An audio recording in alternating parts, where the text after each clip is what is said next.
Peter Rabbit by Beatrix Potter. Once upon a time, there were 4 little rabbits, and their names were Flopsy, Mopsy, Cottontail, and Peter. They lived with their mother in a sandbank underneath a root of a very big fir tree. "Now, my dears," said old Mrs. Rabbit one morning, "you may go into the fields or down the lane, but don't go into Mr. McGregor's garden. Your father had an accident there. He was put in a pie by Mrs. McGregor. Now run along and don't get into mischief. I am going out." Then old Mrs. Rabbit took a basket and her umbrella and went through the wood to the baker's. She bought a loaf of brown bread and 5 currant buns. Flopsy, Mopsy, and Cottontail, who were good little bunnies, went down the lane to gather blackberries. But Peter, who was very naughty, ran straight away to Mr. McGregor's garden and squeezed under the gate. First, he ate some lettuces and some French beans, and then he ate some radishes. And then, feeling rather sick, he went to look for some parsley. But round the end of the cucumber frame, whom should he meet but Mr. McGregor? Mr. McGregor was on his hands and knees planting out young cabbages, but he jumped up and ran after Peter, waving a rake and calling out, "Stop! Thief!" Peter was most dreadfully frightened. He rushed all over the garden, for he had forgotten the way back to the gate. He lost one of his shoes among the cabbages, and the other shoe amongst the potatoes. After losing them, he ran on 4 legs and went faster, so that I think he might have got away altogether if it had not unfortunately run into a gooseberry net and got caught by the large buttons on his jacket. It was a blue jacket with brass buttons, quite new. Peter gave himself up for lost and shed big tears, but his sobs were overheard by some friendly sparrows who flew to him in great excitement and implored him to exert himself. Mr. McGregor came up with a sieve, which he intended to pop upon the top of Peter, but Peter wriggled out just in time, leaving his jacket behind him, and rushed into a tool shed and jumped into a can. It would have been a beautiful thing to hide in if it had not been so much water in it. Mr. McGregor was quite sure that Peter was somewhere in the tool shed, perhaps hidden underneath a flower pot. He began to turn them over, carefully looking under each.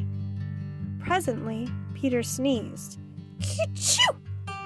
Mr. McGregor was after him in no time, and tried to put his foot upon Peter, who jumped out of the window, upsetting 3 plants. The window was too small for Mr. McGregor, and he was tired of running after Peter. He went back to his work. Peter sat down to rest. He was out of breath and trembling with fright. He had not the least idea which way to go. Also, he was very damp with sitting in that can. After a time, he began to wander about, going lippity-lippity, not very fast, and looking all around. He found a door in a wall, but it was locked, and there was no room for a fat little rabbit to squeeze underneath. An old mouse was running in and out over the stone doorstep, carrying peas and beans to her family in the wood. Peter asked her the way to the gate, but she had such a large pea in her mouth that she could not answer. She only shook her head at him. Peter began to cry. Then he tried to find his way straight across the garden, but he became more and more puzzled. Presently, he came to a pond where Mr. McGregor filled his water cans. A white cat was staring at some goldfish.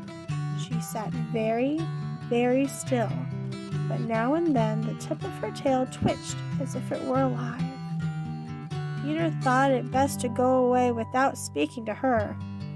He had heard about cats from his cousin little Benjamin Bunny. He went back towards the tool shed, but suddenly, quite close to him, he heard the noise of a hoe. Scratch, scratch, scratch, scratch.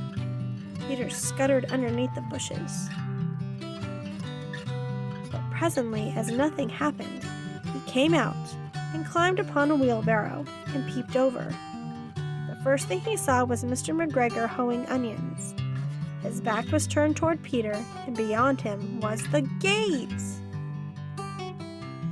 Peter got down very quietly off the wheelbarrow and started running as fast as he could go, along a straight walk behind some black currant bushes.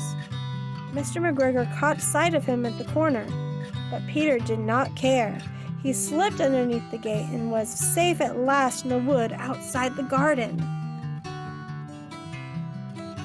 Mr. McGregor hung up the little jacket and the shoes for a scarecrow to frighten the blackbirds. Peter never stopped running or looked behind him till he got home to the big fir tree. He was so tired that he flopped down upon the nice soft sand on the floor of the rabbit hole and shut his eyes. His mother was busy cooking. She wondered what he had done with his clothes. It was the second little jacket and pair of shoes that Peter had lost in a fortnight. I am sorry to say that Peter was not very well during the evening. His mother put him to bed and made some chamomile tea, and she gave a dose of it to Peter, 1 tablespoonful to take at bedtime. But Flopsy, Mopsy, and Cottontail had bread and milk and blackberries for supper. The